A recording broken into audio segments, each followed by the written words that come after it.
New tonight, the Trump administration is increasing pressure on Venezuela and its leader, Nicolas Maduro.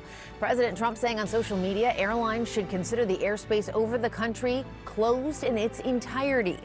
Trump this week designated Maduro and his allies as members of a foreign terrorist organization and also suggested that land strikes could be imminent. CNN contributor Stefano Pozzebon is joining us now from Caracas.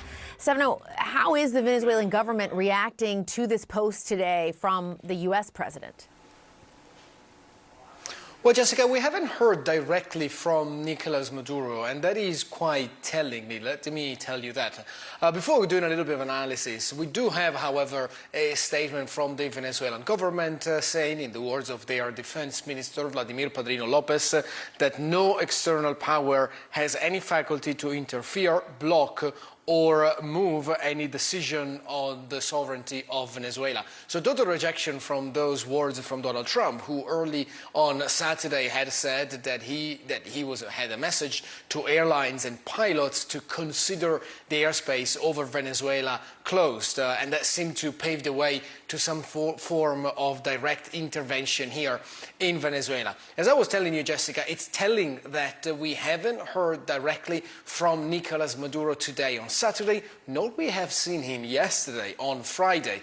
On Thursday, Maduro gave a speech to the troops, but that was a video message from an undisclosed location. At this point, the last time anyone saw Nicolas Maduro out in the streets of Caracas was only on Wednesday, this past week. And that is 4 days that we haven't seen him as of late of tonight.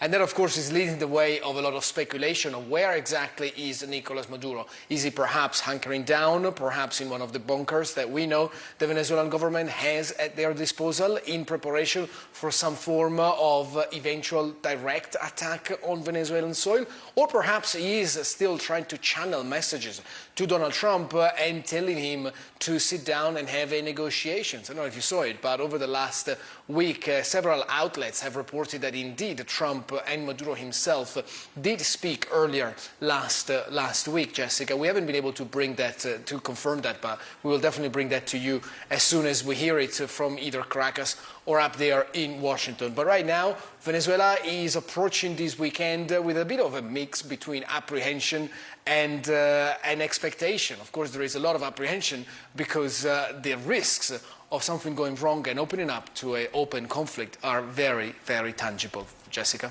All right, Stefano Pozzebon there in Caracas for us. Thank you so much for your reporting.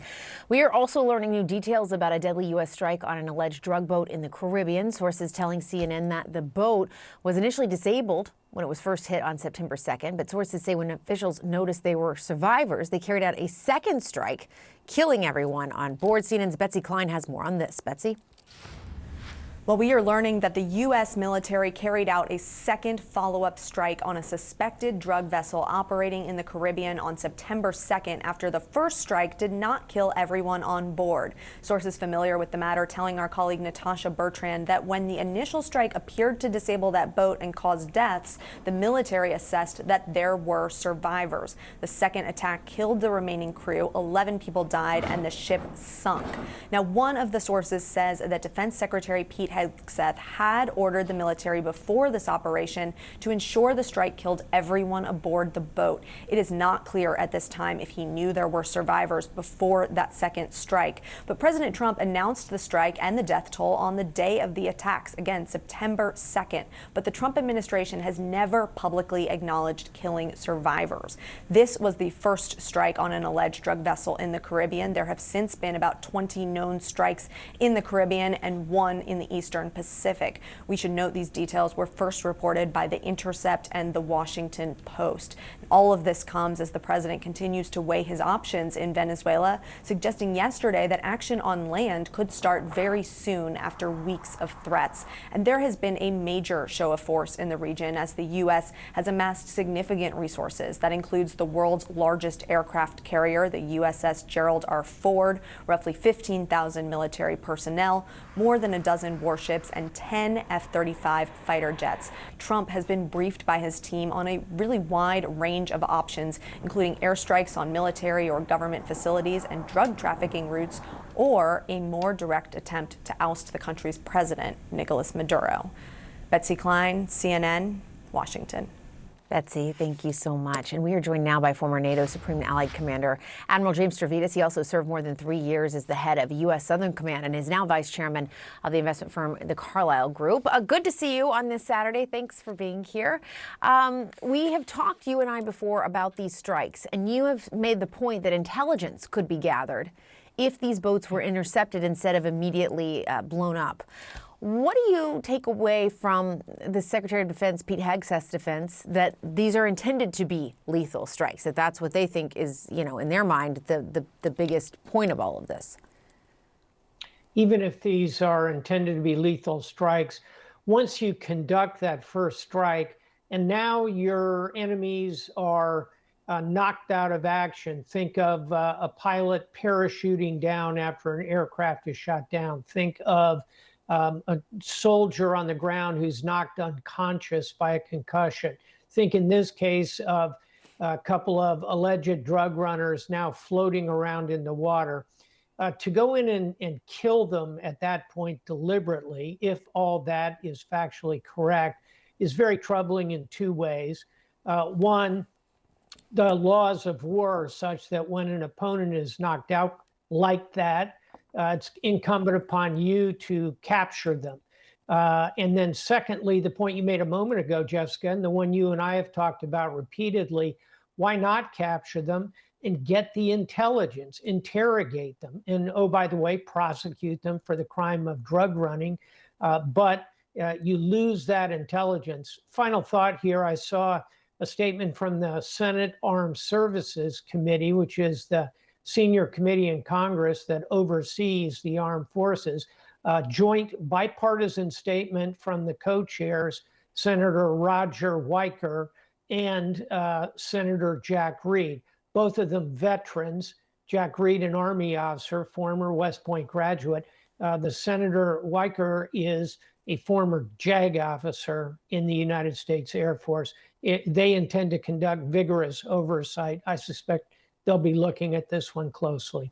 And so as all of these strikes are happening, we do look to Venezuela as well. Trump, the president, saying that airlines should consider the airspace over Venezuela closed.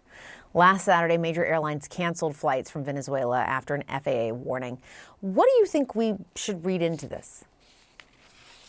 We should read into it that strikes are very probably going to occur over the course of this week. If you think back to the Middle East, you and I were discussing that a few months ago.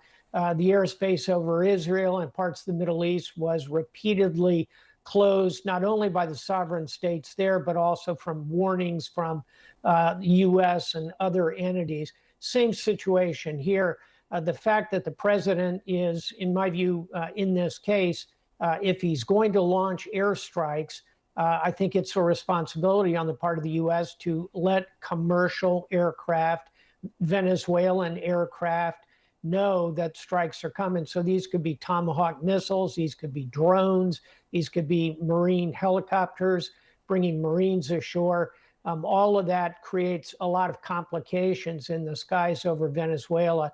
So when you hear the president of the United States throw that warning out there, to me, it sounds like strikes are coming probably sooner rather than later. And you went through some of the things you think it could be, but let's talk a little bit about that in more detail. I mean, what should we, if that does happen, what do you think is smart to anticipate?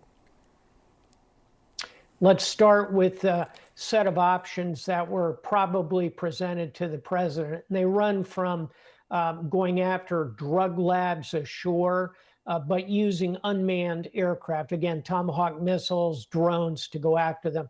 Next level up would be to go after transportation hubs, again, using drones and Tomahawks, but then perhaps adding, Jessica, strike fighter aircraft like those Joint Strike Fighters you showed a moment ago, or the 80 combat aircraft that are on the USS Gerald R. Ford.